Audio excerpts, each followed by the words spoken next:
নৈঃশব্দের গভীরতম প্রান্তে দাঁড়িয়ে আজ নিজের ছায়ার সঙ্গে কথা বলি। তুমি তো ছিলে এক সময়, ছিলে আলুর মতো, অথচ তপ্ত। মাঝে মাঝে তুমি বলতে, তোমার বৃষ্টি নিয়ে এসো, আমার মাটি ফাটছে খরায়। আমি তখন হয়ে যেতাম নির্বাক। তোমার শিকড় ছুঁয়ে দিতে দিতে কখন জানি নিজেই শুকিয়ে যেতাম। একদিন হঠাৎ কি যে হলো, তুমি আকাশ হয়ে গেলে, অসীম অথচ দুর্বোধ্য। আমি তবু দাঁড়িয়ে রইলাম ছোট্ট এক দানা বীজ হয়ে তোমার বর্ষার প্রতীক্ষায়। তুমি কেবল মেঘ জমালে, তবু একটু বৃষ্টি দিলে না। আমি বুঝলাম বৃষ্টির প্রতিশ্রুতি কিভাবে হাওয়ায় মিলিয়ে যায়। আজ আর আমি প্রতীক্ষা করি না।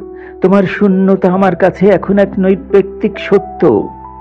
তোমার উপস্থিতির ছবিগুলো ধূসর হয়ে ধুলো পড়া স্মৃতি। আমি নিজেই আমার পৃথিবী গড়েছি। নিজস্ব মেঘ আছে, নিজস্ব বৃষ্টি আছে, নিজস্ব শীতলতা আছে। আজ তোমার কোনো প্রয়োজন নেই, তোমার আকাশেরও নয়। আমি আজ বড্ড একা, বড্ড একা, তবু কিভাবে যেন অদ্ভুত ভাবে পূর্ণ। আমার বৃষ্টি আজ আমাকে ভেজায়, আমার আলো আমাকে উজ্জ্বল করে।